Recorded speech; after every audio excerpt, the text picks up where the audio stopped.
Ce 9e soir de croisade de prière et de jeûne du ministère, le frère Théodore invite les saints, après les actions de grâce, à relire la prophétie de Brazzaville. All the promises of God must be believed and received. Toutes les promesses de Dieu doivent être crues et reçues. Entame l'orateur.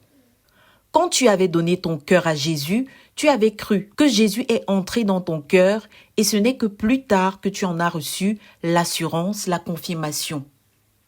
Les grands dons de Dieu doivent être crus et reçus par la foi, comme le salut, la sanctification, le remplissage du Saint-Esprit, la guérison, les transformations. Les promesses de Dieu doivent être crues et reçues, insiste-t-il. Mais si on te dit que Christ est ressuscité et que tu traites l'information comme Thomas qui avait dit « À moins que je ne voie de mes yeux les trous dans ses mains et son côté percé, je ne croirai pas », c'est de l'incrédulité. Quand Élisée avait proclamé « Demain à cette heure-ci, il y aura tellement de nourriture qu'on vendra une grande quantité de nourriture à vil prix », alors que l'on était en pleine famine, au point que 2 femmes venaient de manger l'enfant de l'une d'elles, le commandant qui était à côté a dit « Frère prophète, ce que tu dis pourrait-il se produire, même si Dieu devait déchirer les cieux comme un sac pour déverser de la nourriture ?» Le prophète n'a pas cherché à le rassurer en lui disant que cela se produirait vraiment. God does not encourage unbelief. Dieu n'encourage pas l'incrédulité. God does not reassure those who do not believe. Dieu ne rassure pas ceux qui ne croient pas. He judges them. Il les juge. Parce que l'incrédulité n'est pas une faiblesse, c'est un péché, dénonce-t-il avant que les frères répondent en prière. Il faut qu'on soit honnête. Quand on ne croit pas une promesse, c'est parce qu'on ne veut rien faire pour Dieu, parce qu'on n'a pas d'enjeu à ce sujet. Quand quelqu'un a un enjeu, il va croire. Par exemple, quand quelqu'un est désespérément malade, il va faire tout ce qu'on lui demande de faire pour guérir. On est prêt à croire toutes sortes de choses, mais quand on en vient à Dieu, on pense qu'il doit faire ses preuves pour qu'on le croie. Malheureusement, on est prêt à croire toutes choses sauf Dieu. C'est pourquoi l'incrédulité est un péché horrible, insiste-t-il. En 2009, j'avais appelé le frère Philippe et je lui ai dit « Les armées de méchanceté ont été démantelées. Comment le saurons-nous à moins d'agir ?» Donc je lui ai dit « Va en Inde et aide-nous à avancer. Va rencontrer le frère Isaac Sher à New Delhi, parce que le frère Zach m'avait dit quelques mois plus tôt qu'il m'enverrait en Inde pour rencontrer ce frère qui gérait une école biblique. Il voulait que j'aille dans cette école pendant 6 mois pour susciter nos premiers missionnaires nationaux. Donc le frère Philippe est allé en Inde et ce frère-là lui a posé une question. « Philippe, viens-tu pour continuer le ministère de ton père en Inde ?» Le frère Philippe aurait juste dû lui répondre « oui », mais il lui a dit « Permets-moi d'en parler avec mon frère dirigeant qui m'a envoyé. » Je lui ai dit « Tu aurais dû répondre simplement « oui ». L'année suivante, il allait répondre « oui », mais dans cet intervalle de temps, le conseil d'administration de cette école biblique avait écrit à ce frère pour lui demander de ne porter aucun autre ministère, d'être complètement engagé à eux. Cependant, Dieu a eu pitié du frère Philippe qui a commencé à travailler avec un jeune Indien que le frère Bertin avait rencontré. Ce jeune a cru notre vision et les portes se sont ouvertes. Au moins nous avions agi. Même si on a commis des erreurs dans notre faiblesse humaine, au moins on a une grande œuvre en Asie du Sud-Est. De même, à la lumière de la prophétie reçue de Cindy Jacobs, j'ai dit au frère Jean-François, va en Mauritanie. Si tu ne pousses pas une porte, comment sauras-tu qu'elle est ouverte? Et on peut rester ainsi dehors toute la vie. Malheureusement, c'est ce que plusieurs de vous ont choisi. Aujourd'hui, nous avons une œuvre en Mauritanie, célèbre-t-il avant de poursuivre. J'ai lu un livre sur le management écrit par Templa. Il dit « Si tu es chef de service et tu veux être élevé au rang de directeur, ne reste pas là à te plaindre. Commence à travailler comme un directeur. Pose-toi la question, quelle est la différence entre un directeur et le chef de service que je suis actuellement?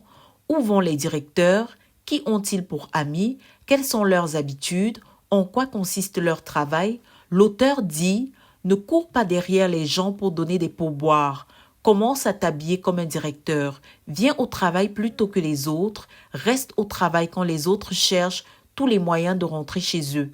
Et quand le poste de directeur va se libérer, on va chercher celui qui, de toute évidence, est déjà un directeur. De même, si un pasteur d'église veut devenir pasteur de 100 000, il doit se demander comment se comporte un pasteur de 100 000 et faire ainsi. La foi en soi-même est la psychologie de la promotion. Au lieu d'attendre ce à quoi tu aspires, pose-toi la question, si je l'avais déjà, comment me comporterais-je? À quoi ressemblerais-je? À plus forte raison quand le Dieu du ciel lui-même te dit « Voici ce que je veux faire avec toi » et tu veux continuer à te comporter comme une personne misérable, attendant que Dieu fasse d'abord pour que tu arrêtes de paraître misérable. Pourquoi avons-nous choisi de vivre comme de petites gens? Questionne le leader. Pourquoi ne peux-tu pas juste être noble? Abigail avait dit à David « Ô David, ne tue pas Nabal, un jour tu seras roi. Ne fais pas aujourd'hui dans la colère des choses dont tu ne seras pas fier quand Dieu t'aura honoré et justifié devant les hommes. N'aie pas des squelettes dans ton armoire. Ne fais pas des choses honteuses. Crois et reçois. » Interpelle-t-il avant d'amener les frères à proclamer « Seigneur, tu nous as donné des promesses dans cette prophétie de Brazzaville. Seigneur, je les crois et je les reçois. Seigneur, je crois ta parole, je la reçois maintenant. » Je me suis dit, si dans 5 ans nous serons 100 millions, cela veut dire que mon programme actuel, c'est des vacances. Je ne travaille pas encore. Si j'ai l'air vieux, fatigué et misérable aujourd'hui, à quoi vais-je ressembler à ce moment-là? Donc je me demande, quand on sera 100 millions, comment vais-je me comporter? Certaines des réponses sont claires. Je ne ferai pas le travail que quelqu'un d'autre est supposé faire. Je n'enseignerai plus tous les cours de l'UMPJ et de l'ECSD, bien que ces institutions continueront de fonctionner. Je me demande alors, qui sera en train d'enseigner ces cours? Si je ne réfléchis pas ainsi, c'est que je ne crois pas qu'on sera 100 millions. De même, quand l'œuvre est petite, on est relationnel. Quand l'œuvre est grande, on est administratif. Quand le leadership augmente, celui qui veut avancer doit stratifier ses gens. Cela veut dire que tu accordes plus de temps à ceux avec qui tu partages un objectif commun. Les gens qui veulent faire partie de ton environnement doivent se distinguer. Les gens dont j'ai besoin en cette conjoncture sont des gens d'envergure. Si seulement tu croyais un peu à ce que tu vas devenir, tu saurais que chacun de tes pas pèse 500 kilos, que quand tu te déplaces, il y a tremblement de terre. Et on n'a pas besoin d'être orgueilleux, mais juste d'être honnête et de prévoir, sinon l'œuvre va te dépasser. La Bible dit que Saül crut et Dieu changea son cœur. Si Dieu nous dit de telles choses, quel genre de personnes devrions-nous être? Questionne-t-il. Si tu attends des moments favorables, tu ne feras rien. Si par contre, tu visites les 10 personnes que tu as aujourd'hui et que tu rentres prier pour eux, tu donnes à Dieu l'opportunité de faire de toi un pasteur de 10 000 plus tard. Dieu va t'enseigner quand les choses sont encore petites. Il en est de même pour le business. Il faut commencer petit pour avoir le temps de faire toutes tes petites erreurs. Parce que si tu commences grand, tu pourrais chavirer, conseille-t-il avant d'illustrer son propos par l'histoire de cet homme qui avait laissé la relève de son entreprise à celui de ses fils qui avait travaillé dans l'entreprise en commençant au bas de l'échelle plutôt qu'à celui qui avait été nommé directeur adjoint d'entrée de jeu. Ou encore à Sid Eastwood qui avait laissé la succession de son ministère à Harrison qui avait passé 5 ans à nettoyer les bottes des missionnaires sur le champ de mission. S'adressant aux dirigeants, le frère Théodore reprend. Donc, si tu planifies l'avenir, tu sauras. Les gens sur qui tu veux bâtir l'avenir ne sont pas les personnes à qui tu donnes toutes les bénédictions. Si tu es la personne à qui vont tous les dons, tu ne fais pas partie de ceux de qui l'avenir dépend, confie-t-il. L'avenir dépend de ceux qui donnent leur tout et non de ceux qui ont pris. Trop d'attention accordée, c'est pour les personnes faibles sans avenir. En bâtissant l'avenir, on le fait sur des engagements solides. J'ai lu il y a plusieurs années que Dieu bâtit sur la foi, et la foi pure est celle qui ne met pas les gens à l'épreuve. Les gens qu'on a vraiment sont ceux qu'on prend pour acquis. Ceux qui font tout pour que tu comprennes que tu ne dois pas les prendre pour acquis ne sont pas tes gens. Prie, Seigneur, je crois ces promesses du message de Brazzaville et je les reçois. Quand Dieu dit qu'il y aura des fonds pour l'expansion rapide de l'œuvre dans plusieurs domaines. Nous avons vu Dieu pourvoir pour plusieurs domaines à travers des individus qui sont tombés amoureux de lui.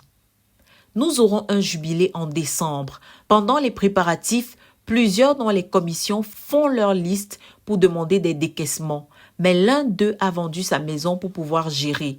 Il y a toujours quelqu'un ou quelques personnes qui croient.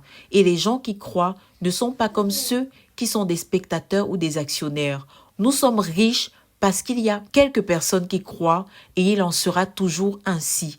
Les enfants de Dieu aiment Dieu. Le troisième aspect des promesses de Brazzaville, c'est l'explosion de la littérature, la faim pour la parole, l'augmentation de la demande des livres du frère Zach, les couvriers suscités à travers le monde et le fait que Dieu se serve des livres du frère Zach pour accomplir des choses en les croyant. En 2009, on a liquidé 120 000 livres du frère Zach. Ces livres sont produits par 24 CPH internes avec 12 maisons d'édition externes dans 190 pays pour 45 000 points de vente en plus de 350 langues. Nous livrons du contenu partout où se trouvent des lecteurs. Dieu n'a-t-il pas été fidèle à sa parole, interroge-t-il, avant d'amener les frères à remercier Dieu pour tout ce qu'il a déjà fait par rapport à toutes ses promesses pour une explosion dans la littérature. Prions que le Seigneur nous donne un accomplissement plus ample, plus étendu, plus plein, quelque chose qui va époustoufler. Le quatrième aspect, c'est « Mes enfants reviendront à moi par la prière ». Nous prions 24 heures sur 24 à la base pendant 40 jours. Enfants, jeunes, adultes et vieux. Remercions le Seigneur ensemble pour avoir planté la prière dans notre ministère suite à cette prophétie, invite le leader. Le Seigneur a dit que la prière sera expansive à Yaoundé, au Cameroun, en Afrique et dans les nations. Les gens viendront avant l'heure de la prière et resteront longtemps après les réunions. Prions que le Seigneur accomplisse de façon plus étendue ce réveil dans la prière dans tout notre ministère. Prions que le Seigneur déverse sur nous davantage l'esprit de prière, conclut-il.